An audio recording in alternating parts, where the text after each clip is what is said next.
Presten atención a los detalles, por favor, es importante. Han habido pacientes que hemos estado viendo ahí en salas con artritis reumatoidea.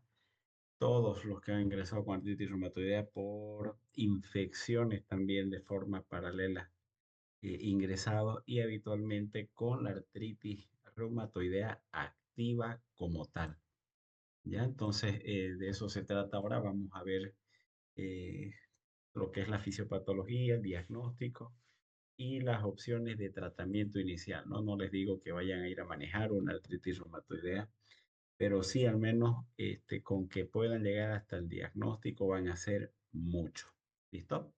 Así que vamos a compartir pantalla.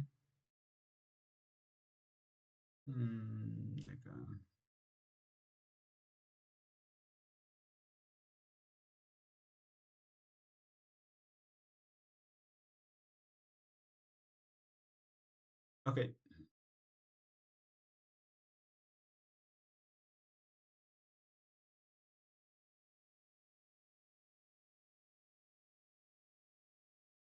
muy bien, jóvenes. Cuando hablamos de artritis reumatoidea, estamos hablando de una enfermedad inflamatoria sistémica crónica, ¿ya? Cuando digo una enfermedad inflamatoria sistémica, significa que no solamente está vinculada a las articulaciones, sino que también tiene compromiso de otros sistemas orgánicos, ¿ya? Entonces, no solamente es a las articulaciones, sino que también tiene otro tipo de manifestaciones. Como les comenté anteriormente, las enfermedades autoinmunes son rarísimas las excepciones en las que solo tienen un componente puramente articular. La mayoría tiene afecciones que son de origen perdón, que tienen compromiso extraarticulares también. Y entonces, la característica principal de la artritis reumatoidea es que ocasiona una sinovitis, hay una inflamación de la membrana que recubre las articulaciones y no solamente inflamación, en muchas veces, en muchos casos, agarra y también produce derrámenes articulares. Es poliarticular, es simétrica de evolución crónica y que ocasiona a nivel de la articulación erosiones. Tiene un curso progresivo con destrucción del cartílago articular y con huesos con deformación y reducción de su capacidad funcional. Tiene una prevalencia del 1%, la relación es de 3 mujeres por cada hombre, el pico entre los 35 y 40 años y el 50% sin tratamiento puede llegar a tener invalidez en los primeros 10 años. Imagínense invalidez en los primeros 10 años. Aquellas personas que son diagnosticadas a los 25 o 30 años, imagínense, la mitad de esas personas van a estar ya con invalidez. Por lo tanto, esto va a cortar la expectativa de vida entre 3 a 18 años. ¿Alguien me puede decir cuánto es la expectativa de vida en Bolivia? 70 años, doctor.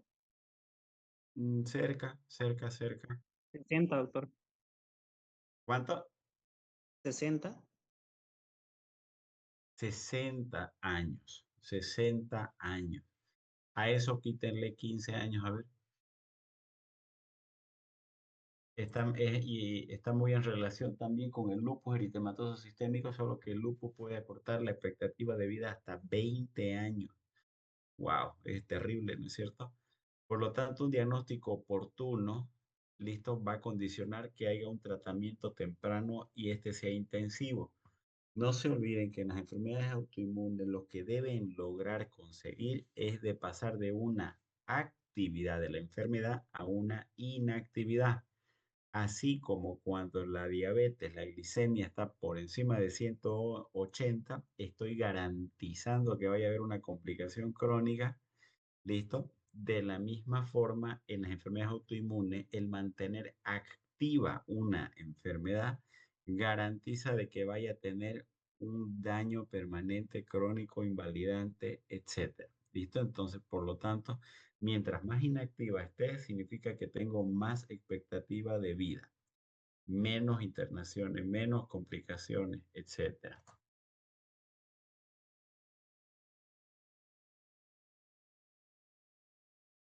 Miren. hay una predisposición individual, 70% comparten el complejo mayor de histocompatibilidad del DR4 y el DR1.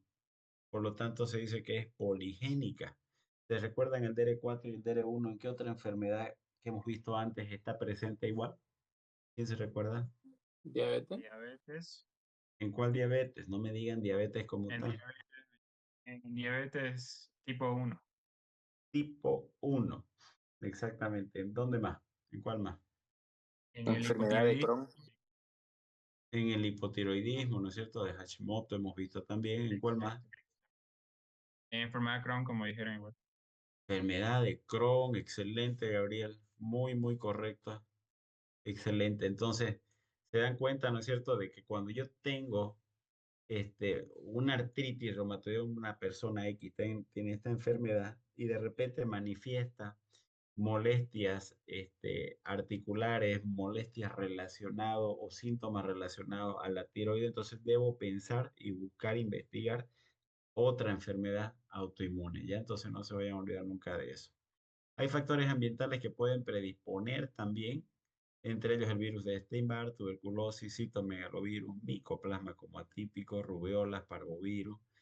El único factor ambiental en realidad demostrado es el tabaco, no se demostró ni se relacionó con el alcohol, ¿ya? Factores hormonales, la testosterona y el cortisol bajo también. Y todo esto lo que va a ocasionar, ¿qué cosa? ¿No? Una predisposición genética más la exposición a un factor ambiental o hormonal va a desarrollar una consecuencia inmunológica. Y si nos ponemos a analizar la etiopatogenia de lo que va a ocasionar directamente en la articulación, está directamente relacionado a los blancos terapéuticos con los cuales se puede frenar lo que causa ese daño en esa articulación. Por ejemplo, cuando inicialmente se activan las consecuencias inmunológicas, lo primero que se va a activar es una infiltración de los linfocitos TCD4 en la sinovial.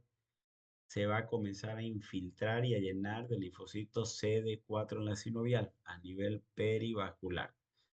A raíz de esta infiltración, entonces van a comenzar a liberarse interleucinas de la inflamación por los macrófagos, entre ellos la interleucina 1, la 6 y el factor de necrosis tumoral alfa. Luego, los linfocitos B van a encargarse de producir autoanticuerpos, o sea, con el factor reumatoideo o contra el péptido cíclico citrulinado, que forma parte del proceso de citrulización o citrulinación, en el que la arginina, que es una proteína, un aminoácido, ¿no es cierto?, a través de la citrulina va a hacer de que haya una respuesta como que aberrante y forme antígenos, y estos antígenos van a formar anticuerpos que van a tener consecuencias inmunológicas dañando la articulación como tal. Bien, entonces, primero se infiltra CD4 en la sinovial. Grábense eso. ¿Cuál es el punto blanco donde afecta la artritis reumatoidea?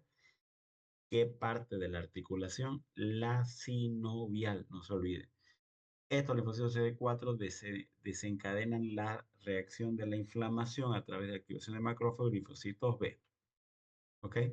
Esto que va a dar como consecuencia que estas citoquinas de la inflamación acarreen a otras células conformando el pagnus. Y este pagnus va a tener, ¿no es cierto?, la asociación de fibroblastos, de mastocistos y osteoclastos, ¿ya? Que van a finalmente generar proteasas. Y estas proteasas se van a encargar de la destrucción ósea. Cuando hablamos de la artritis reumatoidea, tenemos que los causantes de las enfermedades, de la enfermedad sistémica es cuando se activa toda la respuesta inflamatoria y autoinmune con la formación de autoanticuerpos. Sin embargo, cuando se forma ya todo el pagnus de la inflamación, ya, entonces aquí estos son los que se van a encargar de la destrucción ósea. Listo. Esta es la secuencia fisiopatológica que habitualmente ocurre en la artritis reumatoidea. Y cada uno de estos corresponde a un blanco en el tratamiento de la artritis reumatoidea.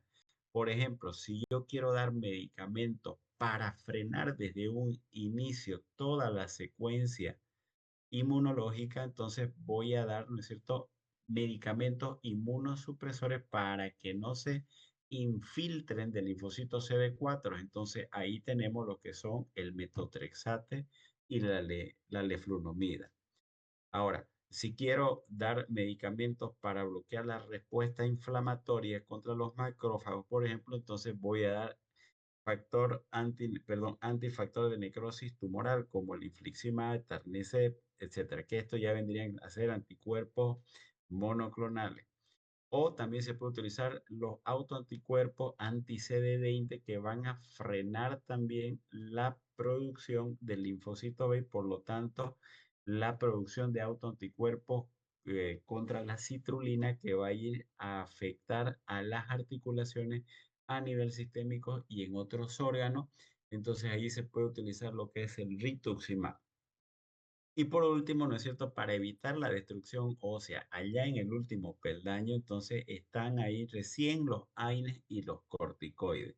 Entonces es por eso de que cuando yo quiero frenar la inflamación final, lo que le va a doler al paciente, lo que le duele, la rigidez, la sinovitis matutina que tienen, es lo que yo hago simplemente con el AINE y el corticoide, es parar nomás la producción excesiva del PANUS a través de ese proceso inflamatorio que se ha iniciado y eso es lo único que hago. Tratar de evitar en lo posible la destrucción ósea, pero no estoy frenando todo lo demás, toda la secuencia. Puede seguir viniéndose a producir la infiltración con los linfocitos CD4, macrófago, la producción de autoanticuerpos y puede seguir habiendo enfermedad sistémica. Por eso es que no modifican la enfermedad ni los AINE ni los corticoides. Los que modifican la enfermedad son aquellos que me van a disminuir las lesiones en las articulaciones. ¿Listo? Entonces, que quede claro esto porque le puedo preguntar cuál es la secuencia fisiopatológica autoinmune en la artritis reumatoide. Tendrán que describirme esta imagen. La clínica articular tiene síntomas generales como artromialgia, pérdida de peso, puede haber febrícula, puede tener el paciente depresión. Miren, se resumiría, ¿no es cierto?, las características de afectación. No estoy hablando de criterios diagnósticos, sino el perfil de un paciente con probable artritis reumatoidea. Uno, la afectación poliarticular. Dos, tumefacción sin eritema. Tres, tiene que ser simétrica. El síntoma principal es dolor con los movimientos. No se vayan a olvidar. Predominio de articulaciones pequeñas. Eso es lo más predominante que pueden ser en las manos o en los pies. Y por último, la rigidez matutina que se los he demostrado a algunos de ustedes ahí con la paciente, donde ella misma expresó el fenómeno ICE o fenómeno hielo, que amanece con rigidez y con el paso de los minutos u horas es como que se ablandara la articulación y disminuyera esa rigidez. ¿Ya? Las articulaciones más afectadas son las metacarpofalángicas en la muñeca, las interfalángicas proximales, no la distal, la proximal, y las metatarsofalángicas en los pies. En la fase avanzada pueden producir carpos en tenedor, pulgar en Z, desviación cubital de los dedos, también pérdida de lineamiento articular, se los he mostrado, o hiperextensión de las interfalángicas proximales, dando la apariencia en cuello de cisne. Bien, en el año 1987 se manejaban otro tipo de criterios y dentro de estos ni siquiera estaba el antipéptido cíclico citrulinado, por lo que no tuvo mayor relevancia con el tiempo. Hay otros lugares de afectación articulares, por ejemplo, la rodilla, que es la más invalidante, donde puede haber los famosos quistes de Baker, que son herniaciones posteriores de la cápsula que crea como quistes popliteos en la región de atrás de la rodilla. ¿Listo? Ahora, en la columna hay pacientes que manifiestan dolor cervical constante. ¿Listo? Dolor cervical constante. Y puede ser incluso la primera manifestación de una artritis reumatoidea, la subluxación atlantoaxoidea. Se puede presentar en el 5% de los pacientes con artritis reumatoidea. No se olviden, puede ser la primera manifestación en el 5% de los casos. Rara vez a nivel dorsal, nunca a nivel lumbar. Otra de las articulaciones que también puede ser afectada es la temporomandibular, la cricoaritenoidea, disfonía rarísima y los huesecillos del oído produciendo sordera también rara. La más invalidante, no se olviden, quiste de Becker de la rodilla en la región poplitea. En relación a los síntomas o a las categorías de los síntomas articulares, hay dos grandes grupos. La primera, aquellos relacionados a síntomas y síntomas, signos y síntomas que son reversibles relacionados a la sinovitis. Cuando dice reversible significa de que puedo controlarla la inflamación. ¿Listo? Ese es el primer grupo de categoría. Signos y síntomas reversibles relacionados con la sinovitis. Y puedo tener ahí todo el componente inflamatorio, la tetrada de Celsius que ya ustedes conocen. Ahora, cuando ya la persona no hizo nada y avanzó el proceso, ya puede venir con un daño estructural irreversible causado por la sinovitis y manifestar síntomas ya de las complicaciones irreversibles por el daño estructural que se ha lesionado. ¿Ya? Entonces son dos grandes grupos. La sinovitis es lo que va a llevar a la destrucción crónica en el tiempo. ¿Ya? Entonces son dos categorías diferentes. Y esto es útil para estadificar la enfermedad, determinar el pronóstico médico o quirúrgico. El daño estructural generalmente, mira, empieza entre el primer y segundo año de la enfermedad. Es muy temprano. Y dentro de la clínica de los síntomas y signos de la sinovitis, el principal es la rigidez matutina. Volvemos con lo mismo. Característica universal de inflamación sinovial en la artritis reumatoide, así como otros trastornos reumáticos sistémicos. Es prolongada. Cuando es más de una hora, no solamente es un criterio de artritis reumatoidea, sino que también me indica actividad de la enfermedad. Entonces, que sea mayor a una hora, la rigidez, ya estoy diciendo, está activa la enfermedad. ¿Listo? Entonces no se vayan a olvidar eso. Esta rigidez se correlaciona con el grado de inflamación también sinovial y debe documentar la presencia y duración de la rigidez, ya que es útil para el seguimiento de la enfermedad. Y es clarísimo eso. El paciente agarra y dice, doctora, me amanecí con las manos duras, me cuesta moverla, la muevo y la muevo, ya después me va calmando el dolor. Ah, qué bueno, señora. No, no queda ahí solamente la investigación.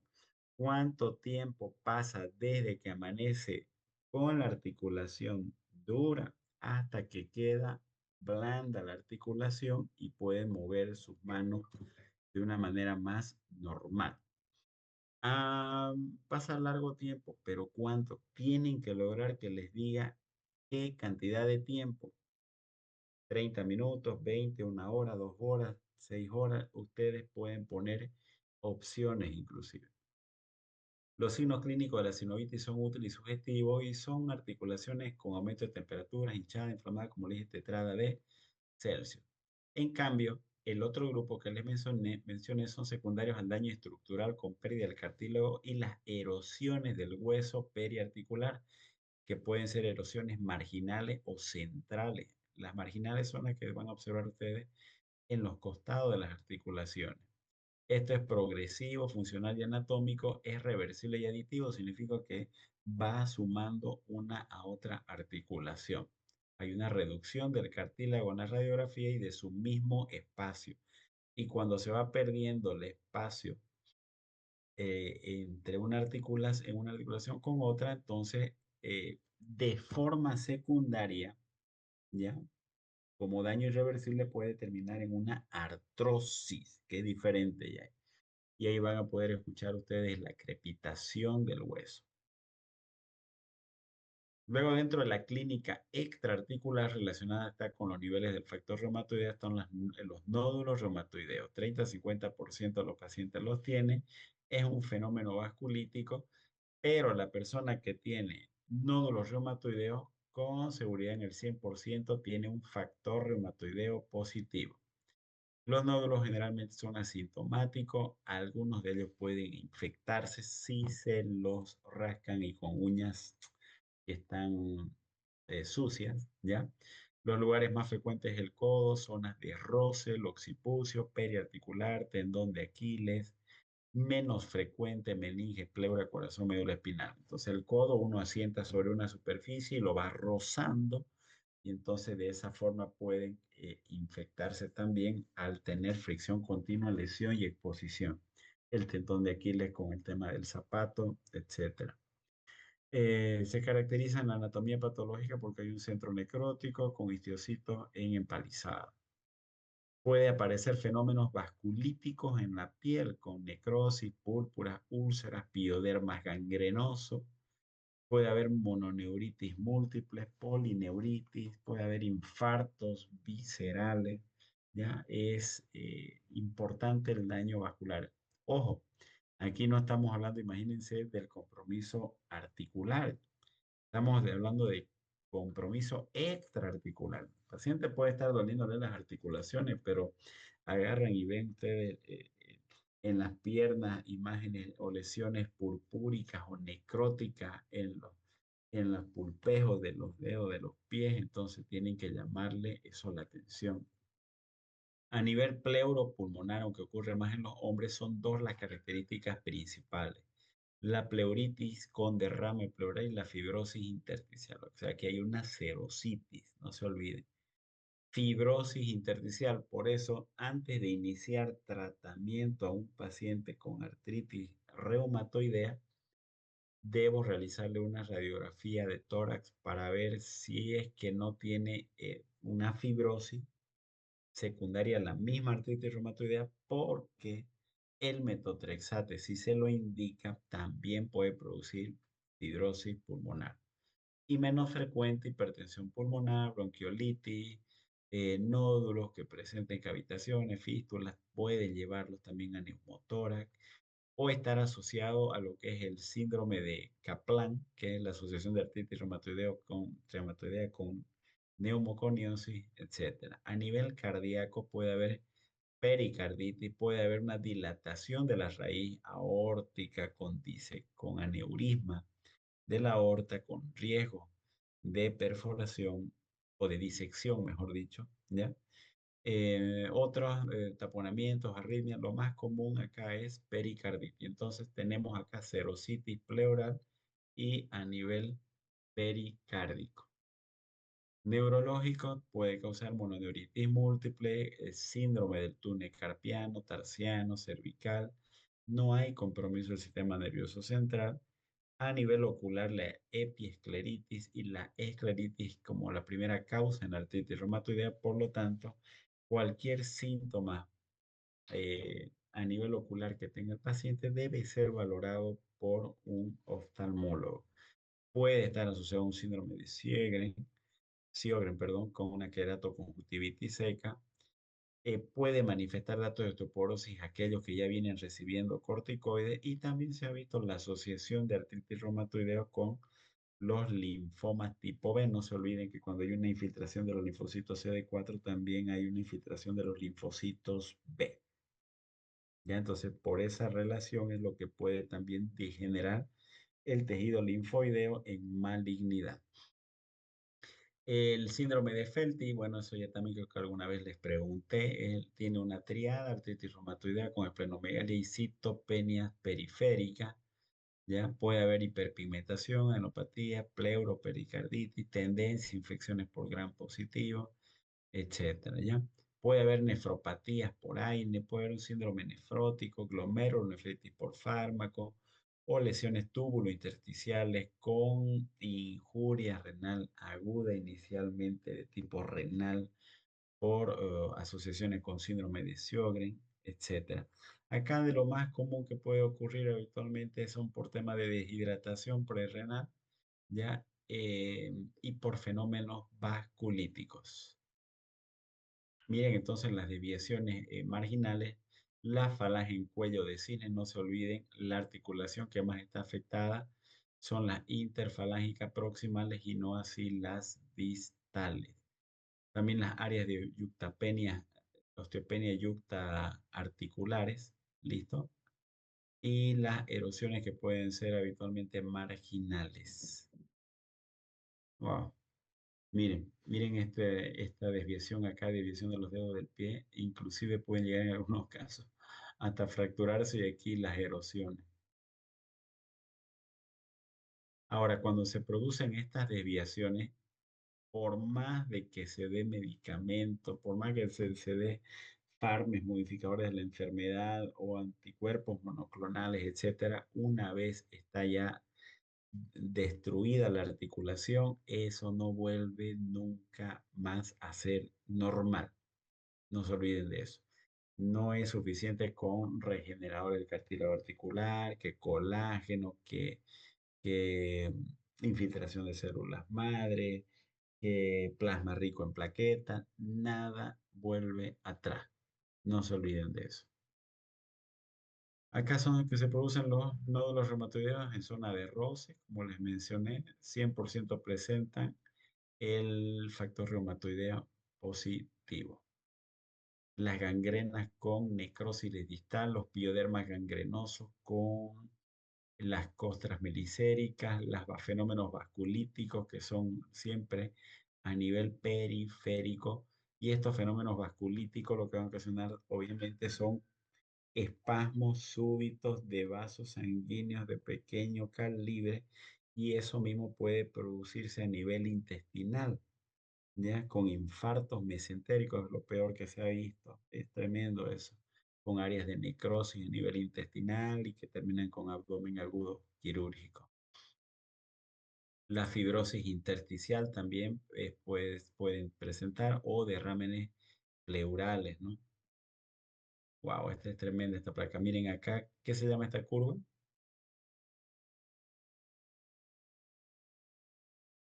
Exactamente. Aquí, ¿qué es lo que le llama la atención? El agrandamiento de la silueta cardíaca.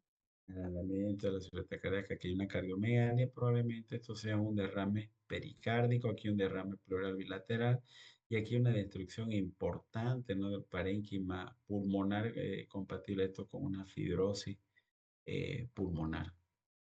Wow, aquí daño importante de la conjuntiva, ¿no es cierto? Cuando vean esto, entonces es importante que sea visto por un oftalmólogo. Acá una dilatación importante de la raíz aórtica, también sugerente de un compromiso cardíaco y vascular de la raíz aórtica por la artritis reumatoidea. Entonces, dentro de los hallazgos radiológicos están las tumefacciones de parte blanda, que es lo más precoz, luego las osteopenias, yuctaarticulares, las erosiones óseas. Cuando se encuentran las erosiones óseas ya son datos esos de mal pronóstico en el sentido de que eso ya no va a volver atrás y va camino hacia una destrucción. En el momento que tengo erosión, no retorna, no regenera esa área. Pueden formarse también quistes subcondrales con pérdida del cartílago, luxación, subluxación, etc. O puede haber radiografías que pueden ser normales o la resonancia magnética de mano que ofrece mayor sensibilidad que una simple radiografía. Por eso es importante realizar radiografías de las manos, ¿ya? No se olviden las erosiones, ya les mencioné varias veces, esto es lo que tienen que ir a buscar, erosiones marginales, como que si un ratoncito en las partes laterales, ya que se le llaman marginales de las articulaciones, estuviera mascándolo. Bien, dentro del laboratorio, ¿qué datos más puedo encontrar? Una anemia normocítica, normocrómica, propio de los procesos inflamatorios, ¿ya? Leucocitosis como un parámetro de inflamación. Miren, no toda leucocitosis es igual a infección. Acá en este caso de inflamación, trombocitosis de tipo reactiva. Ahora se puede ir por el otro extremo también como parte del síndrome de Felty con citopenias periféricas. El encontrar eosinofilia puede condicionar un peor pronóstico. Van a estar presentes reactantes de fase aguda, como la eritrocimentación, PCR, ceruloplasmina, etcétera. Pueden producir, como les mencioné también, la sinovitis derrame articulares cuando son examinados a través de una artrocentesis. Ya hemos visto también las características de los líquidos, suelen ser turbios con viscosidad disminuida, leucos de 2000 a 50.000, predominan polimorfo, glucosa normal o puede encontrarse ligeramente disminuida, pero los cultivos son negativos. El factor reumatoideo ahora tiene una sensibilidad de 75%, una especificidad hasta de un 90%. El detalle aquí es que el 5% de la población sana tiene un factor reumatoideo positivo y el 15% de las personas mayores de 65 años lo tienen, aunque no manifiesten síntomas articulares. Es por eso que no sirve como screening ni como seguimiento. Lo único que me puede servir es como un pronóstico, nada más. No se vayan a olvidar eso, ¿ya? Ahora, para el diagnóstico, el hecho que tenga un factor reumatoideo, vuelvo a decir, no significa que es igual a artritis reumatoidea.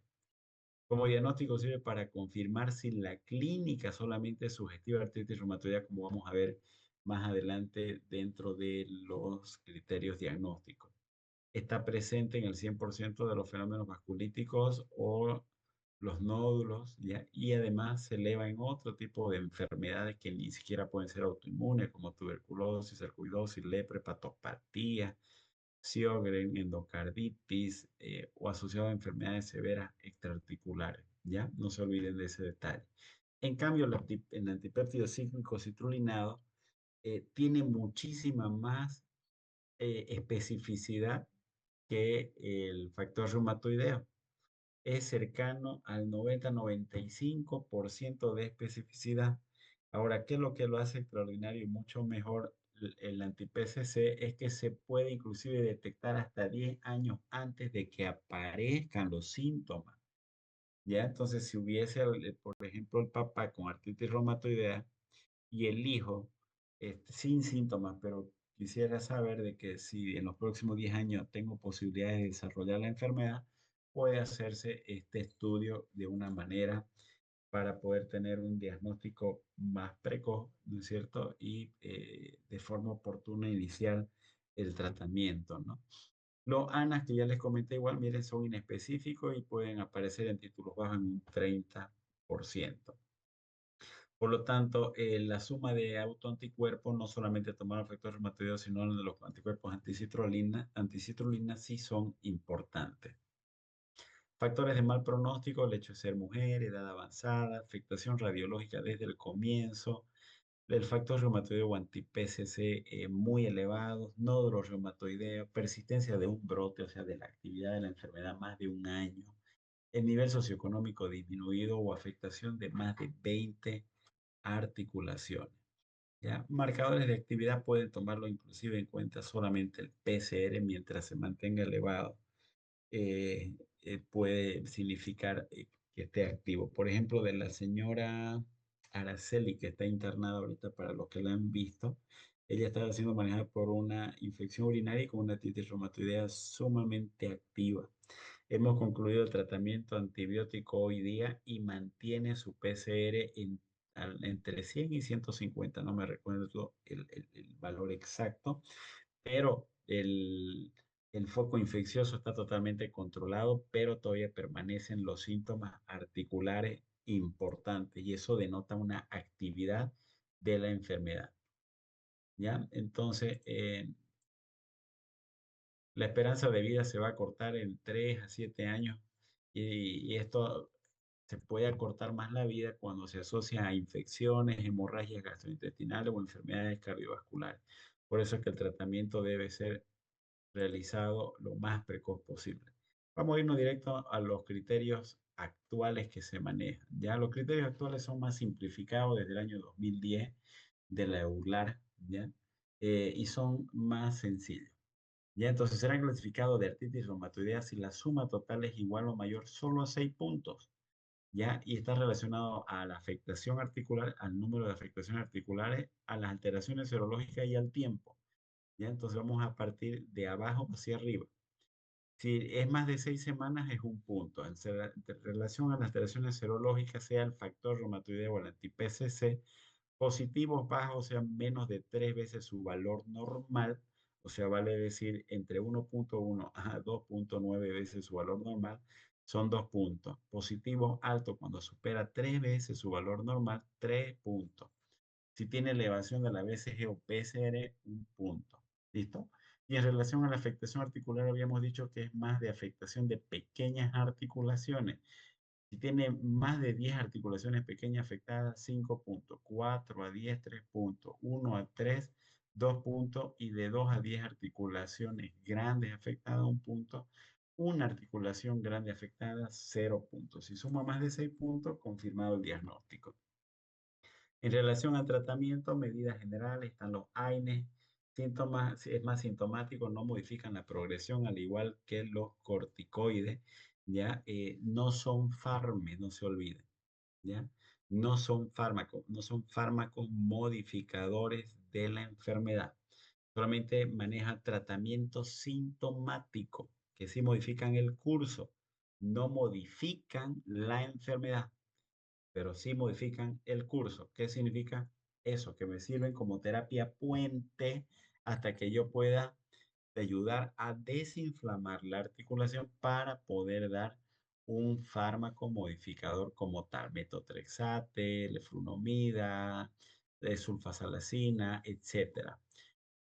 Y dependiendo del grado de afectación, se pueden utilizar los fármacos biológicos, como les mencioné, ¿no? El infliximab, el antifactor necroestimular alfa, antileucina 1, que es la anakinra, anti-CD20, el rituximab, etcétera. Los objetivos son el alivio del dolor, disminución de la inflamación, protección de estructuras articulares, mantenimiento de la función y control de la afectación sistémica. Se puede dar omega 3, se ha visto.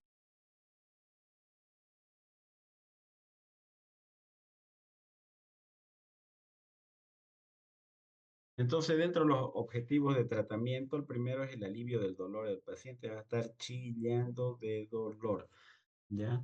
Ese es el principal objetivo al inicio, aliviar el dolor. Y no es de un día para otro. Cuando hay una actividad de la enfermedad, muchas veces se necesita que sea por vía parenteral el manejo del dolor. Si es muy inhabilitante el dolor, que no puedo ni pararme, ni caminar, ni valerme por mí mismo, es por vía parenteral que tienen que hacer, ¿ya?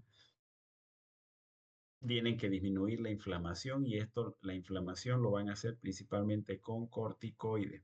Protección de las estructuras articulares, mantenimiento de la función y control de la afectación diseminada.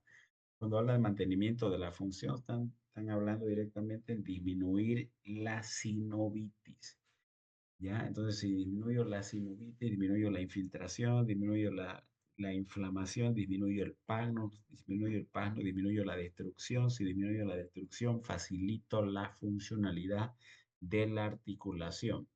Y si logro controlar todo, pues voy a también controlar la afectación diseminada. Dentro de las medidas generales hay que dar una información continua de la enfermedad y del tratamiento, modificaciones oportunas del entorno, la familia, amistades, círculo, etc. No se olviden de que hay un factor ambiental que está vinculado con la enfermedad. ¿Cuál habíamos dicho que es?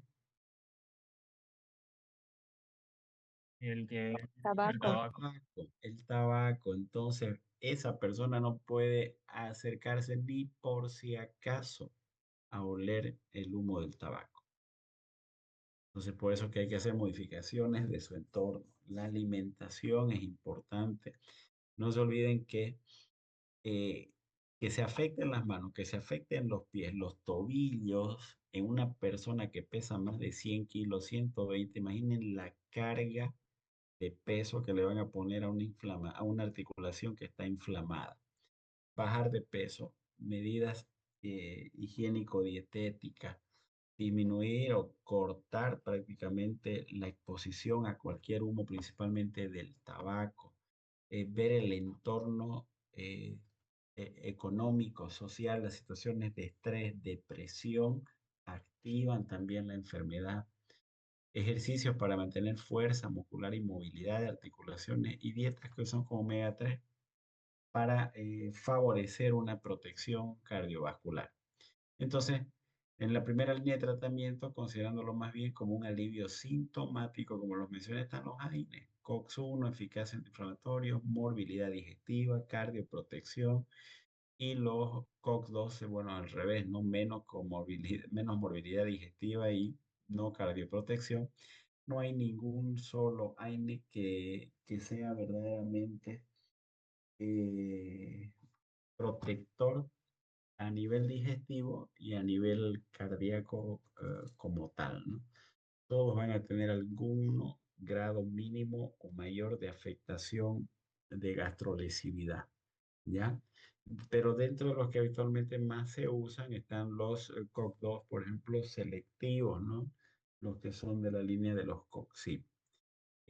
Siempre sería ideal añadir aún así un IBP y como también tienen toxicidad renal o son hipertensos, hay que ponerlos a baja dosis y quitarlos en el tiempo que se pueda, ¿ya? No se olviden que no es que vayan a estar con los AINES y corticoides al mismo tiempo. El objetivo es el dolor a un inicio y con el corticoide potencio la inflamación. Los principales antiinflamatorios son los corticoides, no se olviden. Modifican el curso, ¿ya? Pero no la enfermedad como tal. Ya sirven de terapia puente y ahí tienen la prednisona, prednisolona, bajas dosis, hasta encontrar la dosis de mantenimiento. Inician habitualmente, qué sé yo, a ver, tramadol con betamizol o tramadol con ketoprofeno o tramadol con ketoprofeno y metamizol, ¿ya? Y de forma paralela, aparte, corticoides endovenosos. Una vez controla el dolor menos de 5 en 10, entonces se mantiene corticoides endovenoso a vía oral y de vía oral pasan a una dosis entre 0,5 a 1 miligramo kilopeso. Y una vez que va disminuyendo más la inflamación, mejora el dolor, ahí recién es que se introducen los farmes. Ya entonces, aquí ya los farmes son los que van a tener el mejor resultado.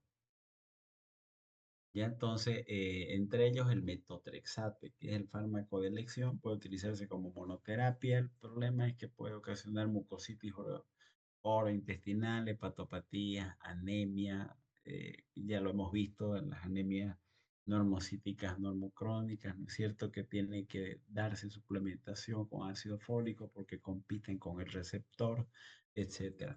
Algunas personas pueden tolerarlo muy bien como fármaco de primera elección el metotrexate sin ningún problema. Otros, como en mi caso, por ejemplo, yo no lo toleré el metotrexate. eh, el gran problema que puede ocurrir al margen de las que he mencionado acá es el problema ocular con disminución de la agudeza visual.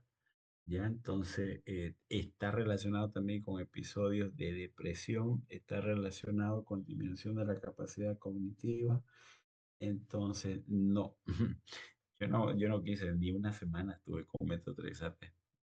Entonces, pasamos al leflunomida y fue muy bien. Pero hay personas que están años y años con metotrexate y lo toleran bien, ¿no? Es una condición muy particular de cada paciente. ¿Listo? Inmunosupresor ante linfocitos T de segunda línea después del metotrexate puede conducir a problemas hepáticos también. Y si hay manifestaciones sistémicas, cutánea, vascular, pericárdica, pleural, ocular, ahí es donde se agregan estos otros inmunosupresores, ciclosporina, acetopeprina o ciclofosfamida. Van muy bien, sobre todo con la ciclofosfamida o en el peor de los casos, cetioprina. ¿Listo? Hay terapias biológicas que utilizan sobre todo para disminuir más rápidamente la inflamación y pasarlo de la actividad a la inactividad. Y cuando hay además compromiso orgánico sistémico. ¿ya? Entonces, por el costo elevado, ¿no? No todos desarrollan esto. Si de repente hay una afectación hepática con actividad de la enfermedad y estoy con el corticoide, ya introduje metotrexate, sigue con actividad, entonces se puede administrar un farme, ¿ya? Entonces, por ejemplo, por allá, por el año 2011, 2012 fue el año que salió el anti-CD20. Me acuerdo en ese entonces yo rotaba reumatología como residente y mi docente en aquel entonces era fanático y emocionado porque fue el primero que salió para el manejo de la artritis reumatoidea y se manejaba la teoría de que inactivaba la enfermedad incluso sin dar ninguna otra medicación por un año. El inconveniente era que costaba en aquel entonces, costaba entre 7.000, ¿cuánto era? Ay, ahorita se me fue $3.500, más o menos unos 21.000, 23.000 por ahí bolivianos. Era bien carito y pocos podían acceder. Y resulta de que una vez la señora vino con su ampollita para que le coloquen, le hicieron pasar a la parte de atrás de enfermería. Enfermería desconocía claramente todo esto y agarró y se le escapó la ampolla y cayó al suelo y se reventó la ampolla. La señora lloró, gritó, hizo de todo. pues, Sintió que en un segundo se le fue esa cantidad de dinero.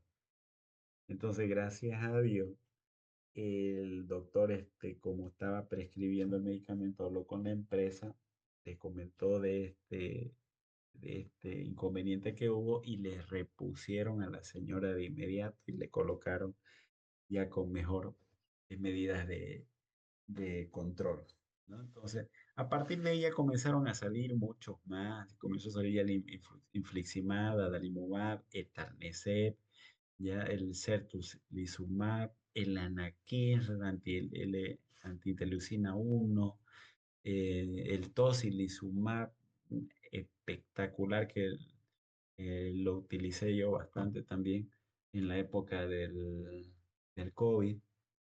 Entonces, fueron así apareciendo hartos anticuerpos monoclonales y hay muchos que hay en la caja nacional inclusive, ¿ya? Y hay otros que se compran obviamente por afuera, pero ya los costos no son como en aquel entonces. Ahorita están alrededor de 1.500 bolivianos, 2.000, 3.000, por ahí más o menos cuestan.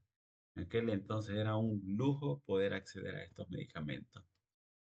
Y están los convencionales de acción lenta como la hidroxicloroquina y la sulfasalazina, cada vez se utilizan menos porque fueron desplazados por los otros fármacos, ¿no? Entonces, ¿cómo es la secuencia? Entonces, AINES con corticoide en todos los escalones de primera elección, no se olviden para manejar el dolor, la inflamación, como terapia puente, luego introducción metotrexate con ácido fólico. ¿Listo? Luego se procede a pasar a otro escalón, ¿no es cierto? Asociando terapias biológicas o combinar fármacos con anticuerpos monoclonales y en el caso de que hayan afectaciones sistémicas se asocian con ciclofosfamida, cetoprina o ciclosporina de acuerdo del caso. Esa es la escalera, esa es la guía de tratamiento que en realidad deben conocer. ¿Listo? Eso es artritis reumatoidea, jóvenes. Nada complicado. Eh, Fácil de poder recordar. Dos cosas, tres cosas que le puedo preguntar para el examen, pero bueno, siempre le digo las preguntas, pero no las responde. La fisiopatología o etiopatogenia que le comenté de la cascada desde que se comienza a infiltrar la sinovial hasta que se produce el pagnus y los lugares de acción de cada grupo de fármacos que se utilizan en la artritis reumatoidea, ténganlo por seguro que ese cuadro les voy a preguntar. Esperemos que lo pueda contestar.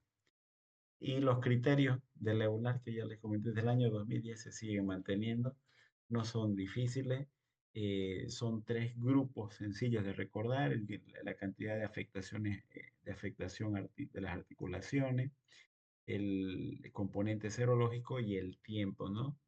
Más de 6 semanas y ya entra que se llama dentro de los criterios. ¿Listo? Bueno, jóvenes, el día jueves se los llevo nomás los exámenes, quería dárselos, mostrárselos hoy día, pero bueno, por temas de tiempo no me pidieron y hicieron su encuesta y no se pudo, ¿no? Así que ya nos vemos el día jueves y mañana continúan las prácticas, ¿ya? ¿Alguna pregunta?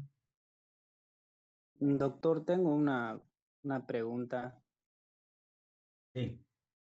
Estaba leyendo en el libro y decía que cuando te da artritis reumatoide en, en etapa muy temprana de los 20 años, es más agresivo, doctor.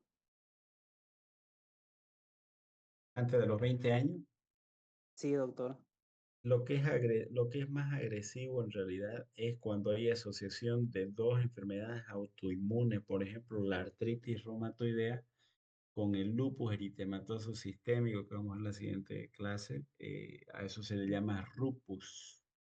Y encontrar un lupus es mucho más agresivo en cuanto a las afecciones orgánicas que encontrarlas por separado. Un dato adicional que me olvidé mencionarles es de que eh, en la artritis reumatoidea, este, que es la mujer que se embaraza, hace que el simple hecho de embarazarse inactiva la enfermedad. Imagínense esa bondad que pueden llegar a tener. La mujer que se embaraza con artritis reumatoidea en automático por factor hormonal inactiva la enfermedad. En cambio, en el lupus empeora el embarazo. Es lo contrario, ¿ya? Entonces, eso es importante. Es un factor individual el tema relacionado a la agresividad. Es un factor individual, depende de la exposición y de la carga genética que pueda traer. Gracias, doctor. Ya, Arsenio. Doctor, Doctor, una pregunta y va con lo mismo que dijo Arsenio con el tema del lupus que lo mencionó.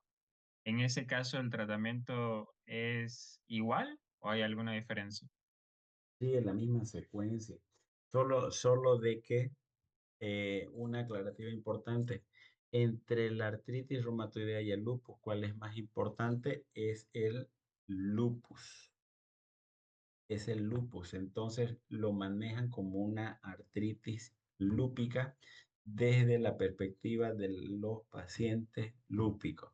La base de todo esto es corticoide. El tratamiento difiere de una artritis reumatoidea a un lupus y son medicamentos un poco diferentes. Ya lo vamos a ver, eh, pero centrado desde el punto de vista más del lupus. Listo, doctor. Muchas gracias. doctor, una consulta. Diga, En cuestión de etiología, ¿siempre hay un factor genético sí o o sí, puede? sí o sí, inclusive es poligénica. Ya siempre tiene que haber un factor genético. Factor genético va a hacer que la presencia de los complejos estos de compatibilidad que no se van a perder eso, porque fuera fácil, ¿no? Que ponerse una persona al humo del tabaco, un citomegalovirus, Epstein-Barr, ¿no es cierto? No va a desarrollar un fenómeno autoinmune. En cambio, el que tiene un factor genético, un complejo mayor de histocompatibilidad DR4, DR1, que son actualmente los dos mayores que se encuentran, eso sí van a ocasionar una aberrancia en el sistema inmunológico con una secuencia de factores de la cascada inmunológica que se va a desencadenar. Es una enfermedad, por eso, de origen autoinmune. Es una colagenopatía. Sí o sí tiene que haber un componente genético. Prosigo.